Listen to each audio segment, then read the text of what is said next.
네, 닭고기는 많이 커. 자, 그러면 우리 또 시장에 대한 이야기는 우리 박병창 이사님과 함께 나눠보겠습니다. 어서 오십시오. 예, 안녕하십니까? 네. 조금 전에 그 은행에 그렇게 넣어놓지 말고 뭐 CMA든 아니면 파킹 통장이든 뭐라도 좀 이용을 좀 해라. 혹은 뭐 예수금도 많이 주는 데 있다 이런 얘기 좀 나왔었는데 예수금에 이자가 붙죠? 제가 밖에서 그 얘기를 들으면서 좀 한참 웃었는데요. 웃으셨어요? 세상이 많이 바뀌었습니다. 예. 제가 책을 14권 냈죠. 예. 과거에 10년 전에 낸 책에 우리가 보통 똑같은 돈을 그냥 자유롭게 입출금이 되는 은행에 넣으면은 거의 안 주잖아요. 네. 근데 저희 증권사는 CMA가 MMF형이 있고 RP형이 있는데 네. 그거는 투자형이기 때문에 그건 입출금 자유롭거든요. 네. 근데 거기는 이자를 주거든요. 예. 근데 참 그런 얘기하기 애매한데 책에까지도 그렇게 썼어요. 예. 이제 그 돈을 증권사에 넣으면은 증권사에 넣으면 지금은 많이 바뀌었습니다. 그래서 제가 웃었다고 생각을 하는 건데요. 말씀을 드리는 건데 다 망하는 줄 알아요. 증권사를 가면 안 된다고 생각을 했어요. 그 전만 해도. 증권사에 돈 맡겨놨다가 망하면 어떡하냐? 그러니까 증권사에 돈을 넣는 순간에 안 된다. 증권사는 가지도 말아야 된다. 이런 게 예전의 정서였어요. 그래요? 10여 년 전에. 지금 많이 바뀐 겁니다. 그래서 제가 한참 웃었는데요. 그리고 또 저는 증권사 직원이니까 증권사를 대변해서 얘기하기 참 애매하고 또 은행에 계시는 분들 많이 있잖아요. 그래서 저는 그래서 같은 금융권에 있으면서 그런 언급을 안 하는 편인데 그 얘기를 지금 하시네요. 보면은 은행은 정기예금이라 가지고 일정 기간 넣어야지 지금 보면 한 3%대 이율을 주잖아요. 네. 근데 이제 증권사에서 우리가 주식 거래를 하지 않습니까?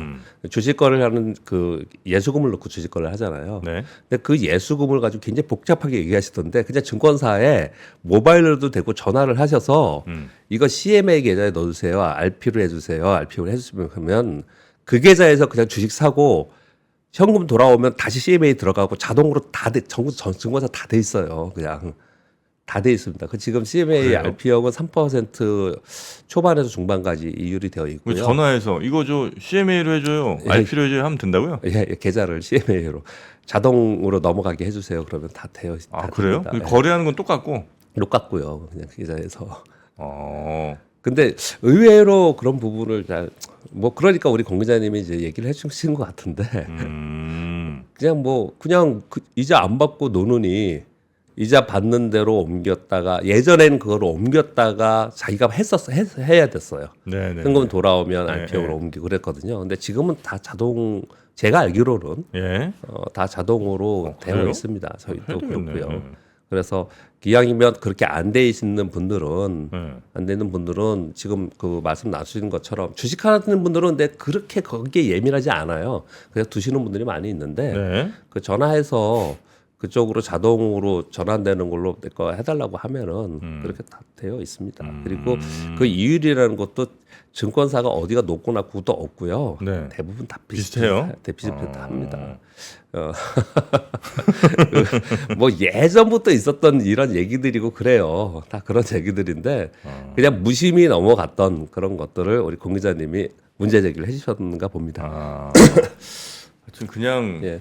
그냥 내가 신경 안 쓰고 있으면 얘가 잘하진 않습니다. 어떻게든 내 자산에 물을 주고 또 햇빛 잘 들게 비춰주고 해야 점점 그 식물도 그 나무도 자라는 겁니다. 농사 짓는 마음으로 우리 자산들을 키워 나가야지. 그냥 방치하고 알아서 크겠지. 아유 귀찮아.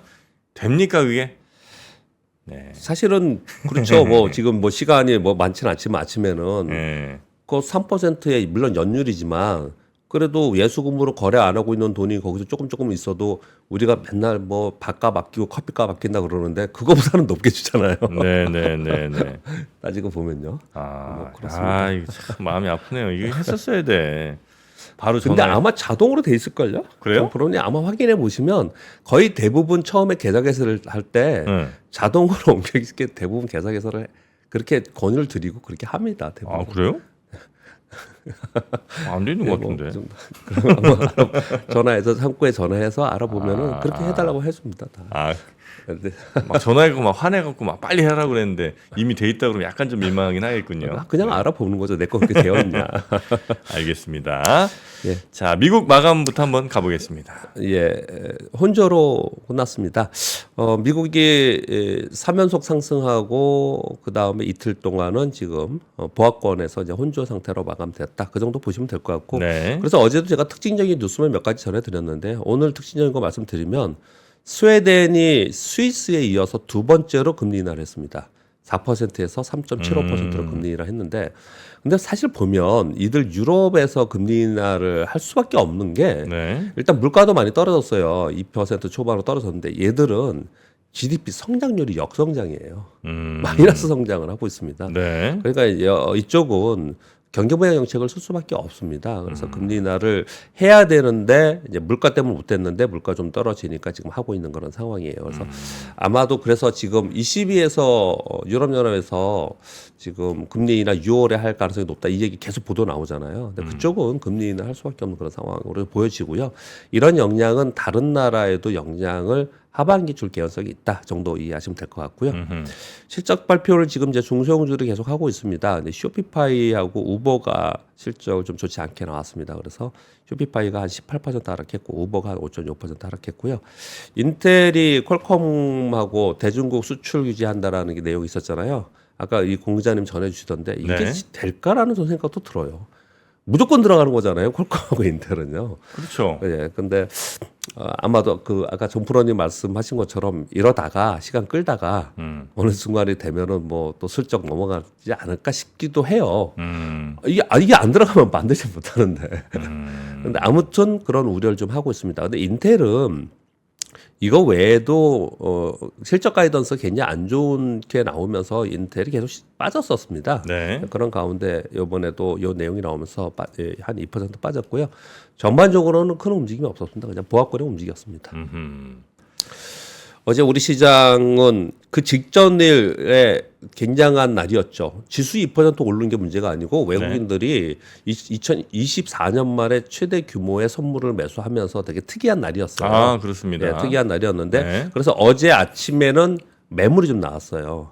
매물이 나왔는데 오전까지 매물이 나오다가 점심 지나고 나면서 외국인들이 선물을 또 대규모로 좀 사기 시작을 했습니다. 그리고 프로그램 매수가 뒤따라왔겠죠. 그러면서 외국인들이 결국은 코스피에서 4,001억 정도 순매수 규모로 되면서 마이너스에서 플러스권까지 올렸습니다. 네. 코스닥도 마이너스에서 플러스로 올렸고 그래서 아래 꼬리가 길게 나타났고 양봉 마감했어요. 그래서 분위기는 괜찮죠. 왜냐하면 급등했다가 다음날 매물 나와서 밀리는데 힘없이 밀리는 게 아니고 뒷힘을 발휘하면서 올라줬다. 뭐 그런 정도가 어제 하루였고요.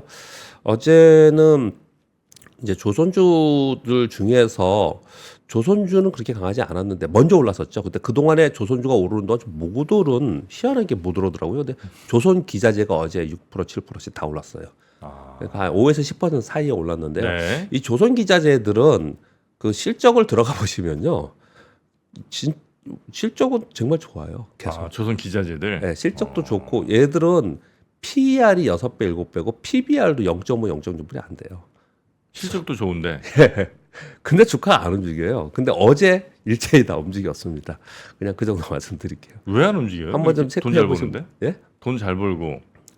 섹터 자체가 소외되어 있고 네. 그리고 전방 산업인 조선주가 뭔가 확 이끌어가야 돼요. 근데 조선주가 오르긴 했지만 전체적인 분위기가 조선주가 확 올라가는 조선주야 뭐 이런 게 없어요 지금 분위기가. 네, 그러다 보니까 좀 그런 것 조선 같아요. 기자재도 좀 잘 못 갔는데 어제는 좀 가더라. 예. 그렇게 보시면 됐고요. 어제 은행주들이 좀 올랐습니다. 그래서 금융주 상승을 했고요. 그리고 반도체하고 2차 전지는 약다가 반등을 해서 그냥 보합권 전후로 혼조로 마감을 했는데 이 전력기기하고 전력 설비 있죠. 얘들은 계속 강합니다. 이거 아마도 제가 보기엔 수급 역량도 상당히 있는 것 같아요. 예. 이제 왜 이런 거 있잖아요. 뭐가 좋다 그러면 그쪽이 막 붙지 않습니까? 예. 그런 것도 상당히 있는 것 같아요. 그래서 여전히 이쪽은 계속 강하고 왜 이쪽이 또 왜 이렇게 많이 붙는가 생각을 해보면 선두에 있는 기업들은 물론 좋은 기업들이고 이익 성장 스토리가 지금 있습니다. 네. 그런데 선두에 있는 기업들이 그 MSCI나 이런데 지수 편입이 되는 기업들이 있어요. 근데 걔네들이 탑으로 딱 찍고 있으니까 네. 그 밑에 있는 중소형주들이 많아요, 여기요. 그 중소형들이 돌아가면서 움직이는 그런 특징을 보였고요. 아무튼 뭐 어제 우리 시장은 차익 매물 내오면서 야 이거 뭐 하루 오르고 또 그런 거 아니야? 뭐 그랬는데 뒷심을 발휘해서 괜찮게 끝났다. 그렇게 보시면 될 것 같습니다. 아 맞다. 네. 그 제가 증권사 예수금에 얼마를 안 넣어놨던 이유가 하나 있었어요. 어떤 거요? 왜냐면 제가 이제 예수금이 얼마 있다가 예. 그걸 이제 좀 필요해갖고 이제 빼려고 예. 했더니 한 번에 200만 원까지밖에 못 뺀다는 거예요. 그 처음에 설정을 그렇게 했었으니까 그렇죠. 제가 예. 설정을 그렇게 안 은행하고 했었는데. 똑같이 하루에 얼마큼 정해놓잖아요. 와 그래갖고 제가 그때 좀 이제 뭐 한 몇 년 이렇게 뽑을 일이 있었는데 예. 와 그거 다 뽑는데 예. 너무 오래 걸리니까 짜증이 확 나는 거예요. 예. 그런 저 있죠. 예. 와 그래서 제가 그때 네. 맞아 저 증권사 예수금을 특별히 많이 넣어놓지 않은 이유가 좀 있었습니다. 그 제가 설정한 거예요? 실제 설정 금액을 할 수 있고요. 아니면 오프라인으로 가서 하면은 뭐 금액 상관없잖아요. 아 그래요? 예, 오프라인 가서 온라인으로 했기 때문에 그럴 거예요. 설정이 고급분이 안 돼 있을 거예요. 아무런 얘기 안 하고 하면 네. 최초 기본 설정이 그렇게 돼 있을 겁니다. 아 그렇습니까? 예. 와, 그래 난 너무 이게 예. 짜증이 막 확 나갖고 아 여기 이제 내가 여유 자금 막 묻어놓지 않겠다. 이게 뭐 주식 투자하는 돈이야 당연히 있어야 되지만 나머지 여유 자금 묻어놓지 않겠다는 그 마음을 먹었던 기억이 납니다. 너무 깊게 질문하지 않았으면 좋겠습니다. 왜냐하면 업무 영역이라서 제가 실수할 수가 있고요. 네네네. 저희는 업무 영역을 그렇게 많이 아는 부분은 아니고요. 그리고 제가 증권사 직원인데 증권사를 대변할 수도 없고 증권사를 빗발할 수도 없고 좀 그래요. 알겠습니다. 네. 자 그리고 시장 좀 더 볼까요? 예, 오늘은 우리나라 옵션 만기일입니다. 이것도 좀 살펴볼 필요가 있습니다. 제가 자주 말씀드렸습니다. 우리나라는 특이하게 전에는 안 그랬는데 최근에 수년 동안 외국인들이 선물이나 옵션 만기일 전에 사다가 끝나면 팔아요. 끝나면 팔아요. 요번에 분위기가 뭐 여러 가지의 외국인들이 살만한 이유가 되어 있습니다. 지금 매크로 지표들이 뭐 그래서 들어온 거 분명히 맞아요. 근데 오늘 옵션 만기일인데 끝나고 나서 이거 또 뭐 왕창 사놨으니까 또 좀 파는 거 아니야? 뭐 이런 생각도 좀 든다는 거예요. 팁으로 그렇게 말씀을 드리는 거고요. 오늘 영국 통화정책회의가 있고요. 그 중국의 수출입 지표가 있다 정도 말씀을 드리면 되겠고요. 네. 자, 매크로 지표의 그 미국 시장에 아까 제가 설명을 좀 드렸는데 그냥 한번 제가 읽어볼게요. 흐름입니다. 3월까지 계속 달려왔어요. 4월 초 중순까지는 물가가 올랐고 전쟁 우려가 있었고 그러다 보니까 국채 수익률이 오르고 환율, 달러인데스가 오르고 우리 원화가 약세가 되고 그랬습니다. 그래서 3주간 조정을 보였어요. 그리고 나서 4주차 되면서 빅테크들 실적 발표를 하면서 애플이 급등을 하고 그리고 고용보고서가 둔화된 게 나오면서 그러면 국채 수익률이 다시 떨어지고 달러인데스도 좀 떨어지고 그러면 금리나 기대감이 약간 더 살아났어요. 그러면서 급반등했습니다. 이게 흐름이고요. 어제 이틀 동안은 이후에는 변동성이 확 줄면서 보합권에서 움직이는 중이에요. 그럼 이제 감이 잡히시죠. 지금 어떻게 될지. 이게 빅 이벤트가 매크로에 움직일 만한 이벤트가 나오지 않으면 네. 이렇게 움직일 가능성이 되게 높아요. 그냥. 대표 종목 중에 엔비디아 있잖아요. 엔비디아가 급등했다가 첫 번째 급락했을 때 잘 기억해 보세요. 정프로님하고 대화하면서 했습니다. 네. 첫 번째 하락에는 잡습니다. 반등 줍니다. 네. 두 번째 하락은 안 됩니다. 안 됩니다. 쉽지 않습니다. 근데 두 얘기하셨죠. 번째 하락했다 꽤 고생했죠. 예. 근데 엔비디아였어요. 그래서 꽤 올라왔습니다. 예. 그러나 종고점 돌파 못하죠. 그냥 옆에서 왔다 갔다 계속해요. 그렇습니다. 지수도 그런 흐름의 움직임을 좀 가져요. 그래서 지수도 좀 그렇게 같은 개념으로 좀 보시면 되지 않을까. 조목 장세다 이렇게 보시면 될 것 같고. 네. 우리나라도 그래요. 우리나라가 외국인들이 선행물 사면서 지수를 받쳐주고는 있지만 다 그냥 삼성전자만 사요 지금 반도체하고 사는 게 지금 보니까 삼성전자하고 반도체하고 자동차 쪽으로 좀 사고 다른 데는 그렇게 사는 부분이 없어요. 그렇게 보면은 그건 이제 지수 영향력이 있는 일부 종목만 그런 거고 중소형주의 실적 발표에 있기 때문에 이제 조목 장세가 이루어지는 시장이다라고 이해하시면 될 것 같아요. 네. 뉴스가 어제도 말씀드렸지만 지금 네. 매크로에 이슈가 있는 뉴스가 없어요. 그래서 섹터에 영향을 주는 단신들이 있습니다. 그런 단신들에 대해서 이렇게 말씀을 좀 드려보도록 하겠습니다. 이게 어제 뉴스가 아니고 그저께 뉴스인데요. 브라질 남부 지역에 대홍수가 있었다고 합니다. 요 뉴스 보셨어요? 대홍수가 브라질의 있었어요. 대홍수요? 네, 남부 지역에. 이게 그래서 걱정스러운 얘기를 하는데 네. 왜 요 뉴스가 많이 돌아다니냐면요. 그냥 읽어드려 볼게요. 대홍수로 인해서 농업 생산량에 피해를 입을 것이라는 브라질 식품공급공사의 발표가 있었어요. 브라질은 중국, 미국, 인도에 이어서 세계 4위 곡물 생산국이고 곡물 수출 2위국이라고 합니다.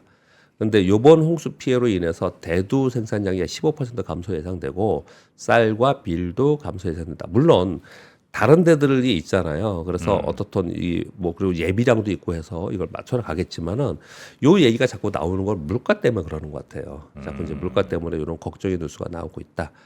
이렇게 보시면 될 것 같고요. 2번과 3번 뉴스는 아까 그 네이버 라인 얘기도 하시던데 미국하고 중국하고는 막 이렇게 지금 이 싸움이 격화되고 있는 그런 상황이에요. 근데 그 중에 하나가 또 제가 어제 전에 드린 건 인텔과 퀄컴의 칩을 판매하지 못하게 하겠다 이런 얘기가 있었다는 그 말씀을 드렸잖아요. 그래서 주가도 영향을 줬어요. 근데 어제 또 나온 뉴스는 중국의 챗GPT 등 AI 소프트웨어 있잖아요. 네. AI 소프트웨어 왜 클라우드에 넣어놓고 오픈으로 하고도 하고 뭐 클로즈도 하기도 하고 그 소프트웨어들 있잖아요. 네. 요 수출을 제한하는 것을 검토하고 있다라는 지금 보도들이 나오고 있어요. 이유가 뭐냐? 네. AI 기술이 사이버 공격 등에 활용될 수 있다고 우려하고 있다. 그런 거예요. 그러니까 이제 고사양의 최첨단 칩 그리고 그것으로 인해서 소프트웨어 쪽은 이제 AI 기술이잖아요. 중국도 계속해서 올라오고 있고 중국도 계속 여기 연구개발하고 있고 올라오고 있잖아요. 네. 그래서 미국이 여기 또 견제하려는 이런 뉴스들이 또 나오고 있습니다. 그리고 3번 뉴스가 제가 매일경제의 신문 보도를 그대로 이제 제가 참고로 하는 겁니다. 왜냐하면 되게 예민할 수 있을 것 같아서요. 저는 되게 깜짝 놀랐어요. 그래서 이렇게까지 할 수 있나? 라는 생각이 들었는데 애플의 전직 직원들의 증언입니다. 애플이 아이폰이나 아이패드 등 IT 기기의 부품 단가를 낮추기 위해서 공급업체들이 한 군데가 아니잖아요. 네. 다른 데들도 있잖아요. 이런 기술을 중국 기업에 줘서 중국 기업들이 싸게 만들어줘라고 했을 가능성이 있다라는 증언들을 하는 거예요. 되게 편하죠. 예를 들면 우리나라 LG 그 뭐 부품을 이제 납품받고 있었는데 네. 그거를 좀 싸게 하려면 어쨌든 중국의 업체들이 그걸 만들어주면 더 좋으니까. 예. 그래서 LG의 그 기술을 중국에 이렇게 만든대. 자 네. 봐봐. 네. 이렇게 갖고 중국에 그 만들기 공유했다. 예. 그렇게 증언을 하고 있는 거예요. 에이, 이거 지금 설마. 그러니까 말이에요. 저도 이게 근데 사례가 우리나라 삼성 디스플레이하고 소니하고 뭐 미국 기업들하고 몇 개 가지가 나왔거든요. 실제로 네. 사례들이 나왔는데 지금 말씀하신 대로 우리 지금 디스플레이 쪽은 BOE가 다 따라잡았잖아요. OLED 고사양만 빼고 LCD는 중국 업체 다 따라잡았잖아요. 네. 근데 이 디스플레이 쪽도 BOE가 올라온 부분 지금 애플의 디스플레이 BOE가 많이 치고 올라왔지 않습니까? 이 부분에 있어서도 한국 디스플레이 업체 수준으로 아이폰용 디스플레이 생산할 수 있도록 수년간 지원했을 가능성이 있다라고 증언을 계속 하는 거예요. 누가 증언하는 거예요 도대체? 전직 직원들이 애플 전직 증언했다는 직원들? 거예요. 예. 근데 이게 미국의 보도를 인용해서 매일경제에서 한 거거든요. 이런 거는 좀 알아볼 필요가 있을 것 같아요. 근데 진짜 저도 이게 이럴 수가 있나 하는 생각이 들어서 한번 뉴스를 가져봤습니다. 하하. 예. 이거 안 되죠. 그렇죠. 이거 만약 애플이란 큰 회사가 이런 식으로 장난치면 우리 그래서 삼성 디스플레이하고 BOE하고는 지금 소송이 되게 많아요. 이 특허권이나 이런 기술에 대한 것 때문에 특허권 되게 많거든요. 네. 어떤 것들이 비슷하게 따라한다라는 거죠. 그런 것들이 왜 이루어졌나 이런 것들을 좀 얘기하는 것 같은데 좀 예민하고 좀 그런 내용이라서 요 정도만 좀 하겠습니다. 근데 이런 뉴스들이 계속 나와서 실제로 이런가라고는 아무튼 이쪽에 계시는 분들은 한번 좀 살펴볼 필요가 있지 않을까요? 이거는 뭐 진짜 특히 이제 우리나라가 네. 애플에 그 납품하는 부품사들이 많은 나라잖아요, 그죠? 예, 예. 예, 그러니까 만약에 우리가 최대 피해일 수도 있는데, 뭐 소니의 XR, AR의 기술을 가지고 소니에서도 납품을 받으면서 그거를 중국하고 같이 공유해서 뭘 만들었다. 사례는 그렇게 나오더라고요, 기사는. 기사도 그렇게 나오더라고요. 네네네. 요거는 뭐 철저하게 이건 국정원이 좀 나서야 되지 않나 하는 생각도 드는데. 자, 그런 과중에 4번, 5번 뉴스도 우리나라와 중국 관련 뉴스이거든요. 중국에서 LG 디스플레이, SK 하이닉스가 이제 일부 철수하려고 하는 거예요. LG 디스플레이 LCD 공장 철수한다는 얘기는 지난번에부터 다 얘기가 나왔지 않습니까? 네. 이게 이제 그 동안에 이제 그렇게 하겠다는 발표만 있었는데 상반기 내에 계약 체결을 목표로 지금 우리나라 산업부와 행정 절차를 시작했다라는 뉴스가 좀 나와 있습니다. 목표 네. 금액은 한 1.5조에서 2조 정도 생각을 하는 것 같고요. 근데 이제 이걸 팔고 나면 그러니까 이제 LG 디스플레이는 LCD는 다 접고 이제 고사양의 OLED로 가겠다. 그쪽에 집중하겠다라고 얘기를 하는 거거든요, 이게요. 그거 얘기는 우리 다 아시잖아요. 네. 요번 공장 매각 후엔 한국 기업은 LCD를 생산하는 기업은 한 곳도 없이 싹 없어지는 겁니다. 아, 그래요? 웃음이 딱 나오시죠. 아이고. 중국이 따라와서 안 되는 거예요. 이게. LCD 이제 제로에 제로. LCD는 예. OLED만 좀 남아 있고. OLED를 이제 해야 되는 거고. 예. 그렇습니다. 참 뭘 할 말이 없죠. 한때 참 우리나라 디스플레이가 정말 예. 전 세계를 호령하던 때가 예, 있었는데. 예. 그러니까 말이에요. 예, 우리나라 그래서 뭐 TV나 이런 것들도 삼성 LG TV가 LCD TV 막 대용하면 전 세계 막 그러니까 말이에요. 예, 그게 한 2000년대 초반 뭐 이럴 때 이제 난리였죠.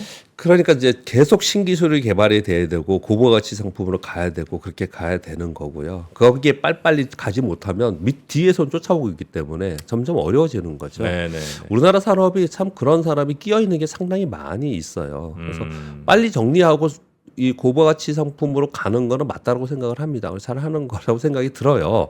근데 아무튼 5번은 뭐냐면 SK 하이닉스가 그 지방정부 우시시 있잖아요. 우시하고 같이 파운드리 회사를 만들었거든요. 만들었어요?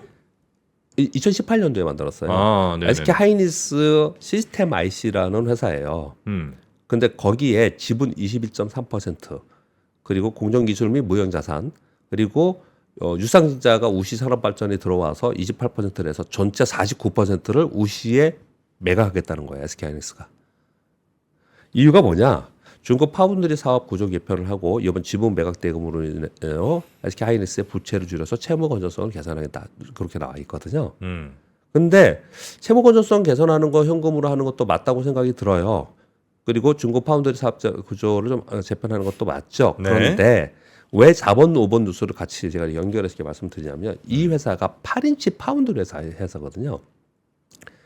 결국은 8인치. 중국에서 반도체도 지금 우리 얘기하는 HBM이니 SSD니 아니면 DDR5 여기 있잖아요. 네. 이게 아닌 범용 과거에 있었던 그 구사양의 제품들 있잖아요. 이거 중국이 다 따라오고 있다는 거예요. 이것도. 그러니까 제가 보기에는 이거 지금 그렇게 말은 안 했는데 네. 아마도 그런 부분들이 상당 부분 작용을 했기 때문에 지분을 팔고 어떤 그 돈으로 뭐 재무 건전성도 하고 그리고 이제 거기서는 조금 돈을 좀 챙기고 거기 뭐 지분을 좀 주고 뭐 이런 걸 좀 하는 것 같아요. 그러니까 중국에 가서 우리나라 기업들이 뭘 했던 것들. 네. 그래서 중국이 기술이 따라 올라와서 우리가 거기서 뭔가 계속 생산했던 데들은 정말 진짜 다 어려워지는 거예요. 생각해 보면. 원래 이제 우리의 기술력에 중국의 또 저렴한 노동 비용 뭐 이런 것들이 생각해서 합작도 하고 그렇죠. 중국에서 공장 또 워낙 이제 시장이 또 클 수 있으니까 예, 그 예. 생각에 이제 중국으로 가서 기술 이전도 하고 하여튼 뭐 그 회사들과 같이 이제 5대5 뭐 이런 식으로 만들었다가 예. 결국은 다 주고 나오는군요. 근데 뭐 기사를 보면은 아무튼 뭐 이거 SK 하이닉스는 우리는 뭐 이 사업을 축소하려고 하는 게 아니고 뭐 이러이러한 이유다라고 했기 때문에 예민하기 때문에 그 정도 있는 그대로 SK 하이닉스 입장을 제가 말씀드리고 있고요. 네. LCD는 확실히 얘기할 수 있죠.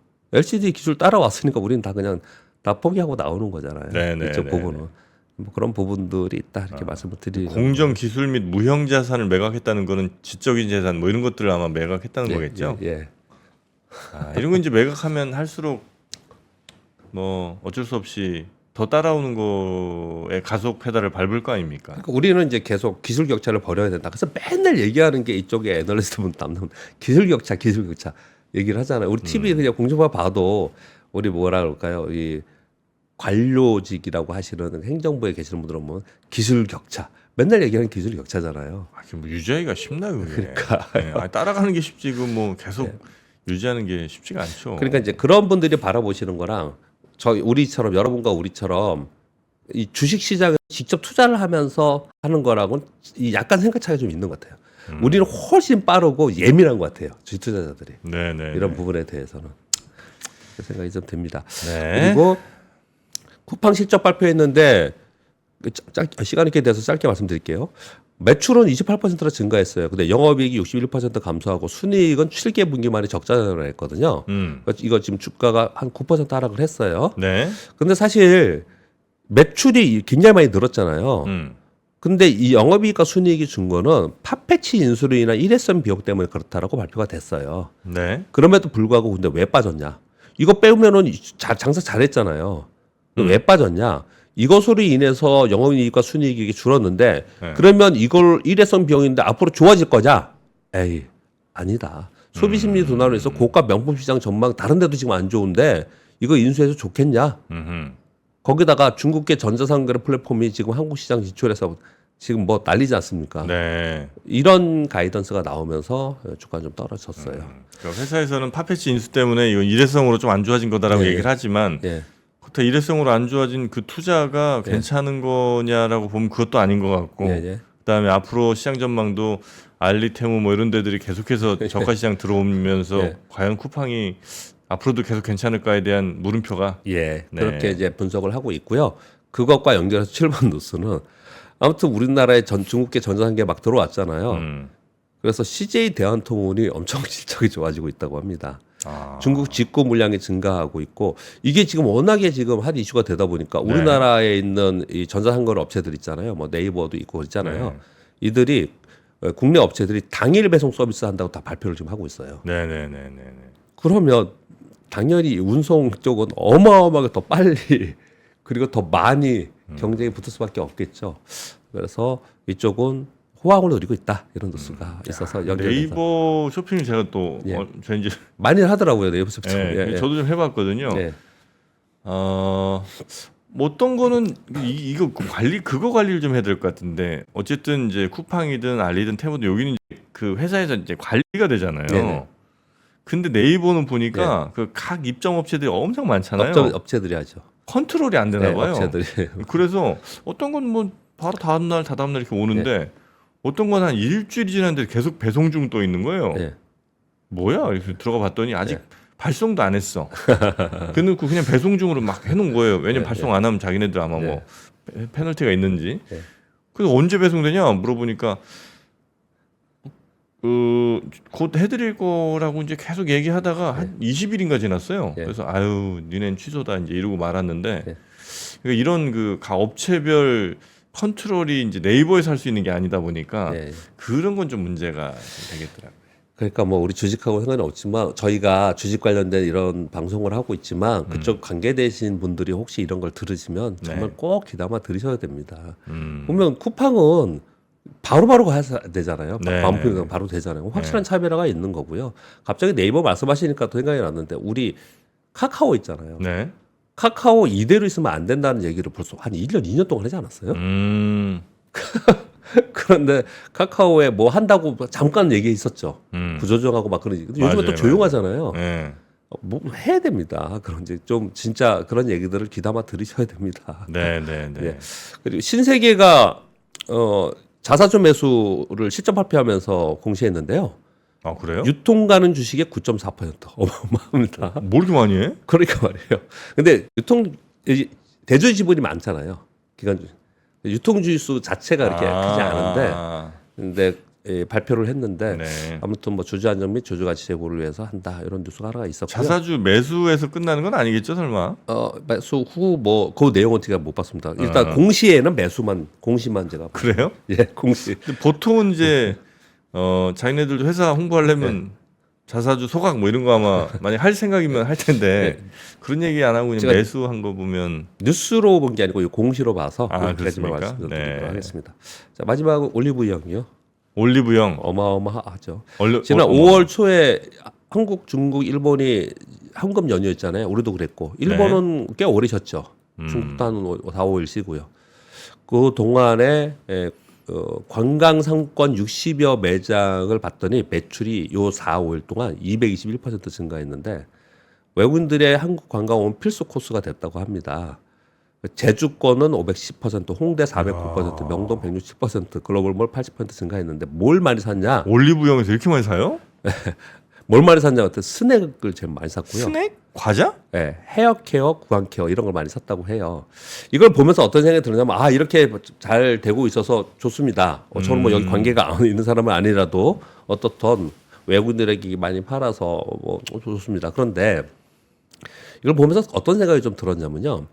예전에 일본 여행 옛날에 가보신 적 있어요? 10년 전, 20년 전에? 일본이요? 일본 뭐 10년, 한 20년 10년 전에는 있습니다. 우리가 일본에 가면 올리브영처럼 이런 걸 들어가서 이런 거 샀어요. 아 맞아. 이런 거 샀어요. 지금은 뭐 돈키호테 이런 것도 있는데 예전에 홍콩 가면 약도 팔고 음료수도 팔고 과자도 팔고 그런데 가서 홍콩에 이런 데 호랑이 가면- 연고. 예, 그런데 가면 그런 거 샀다고요. 아 맞아요. 되게 비슷한 개념이에요. 이게 지금 비슷하게 그렇게 하고 있는 거예요. 맞아. 일본 가서 예전에 그 무슨 동그란 무슨 데일밴드 같은 거 뭐 이런 거 그거 동전 사고, 밴드 뭐 이런 거 동전밴드 사고 그거 사고 거기 가면 위장- 음료수도 있고 위장 그 뭐야 그 카베진 뭐 예. 이런 거 이제 애들 예, 사달라고 그러고 예. 아 맞네. 예, 진짜 거의 유사해요. 제 느낌을 딱 보면서 아, 그렇게 관광 코스가 된 거예요. 오면은 한 번씩은 무조건 들러야 되는 올리브영에 네, 그렇게 된 거예요. 그래서 이 기회를 정말 잘 살렸으면 좋겠다는 생각이 드네요. 아 올해는 안 가겠네요 그러면 유행 이렇게 한 번씩 한 번씩 그냥 하고 제가 그런 표현을 드리죠. 어떻게 할 거냐가 이제 중요한 거죠. 여기서. 맞아 예전에 참 일본 가면 그거 막 아유 무조건 갔죠. 예. 무조건 들어가서 애들- 안 사도. 예, 사달라는 거 참 많았어요. 네. 네. 그리고 그 뭡니까 그 피노키오인가? 아니 피노키오가 아니지 무슨 돈키호테요? 돈키호테. 네, 돈키호테. 지금 피노키오래. 예, 근데 거기 가서 또 뭐 신기한 물건 같은 거 구경하고. 무조건 가죠. 안 사도 가고. 예. 아 그런 게 좀 있는데 네. 지금은 올리브영이 우리나라에서 그 역할을 좀 해주고 있다. 예. 아 알겠습니다. 요 정도까지 예. 보면 될까요? 여기까지 하겠습니다. 자 오늘 우리 박병창 이사님과 함께 시장 이야기 그리고 주요 이슈들까지 한번 살펴봤습니다. 네. 오늘도 고생 많으셨고요. 내일 뵙겠습니다. 네, 감사합니다. 고맙습니다. 투자 마스터들의 세심한 케어로 건강한 투자 습관을 만드세요. 6월 가격 인상 전 마지막 구독료 할인 혜택도 놓치지 마세요. 3프로 멤버십, 3프로 앱에서 확인하세요.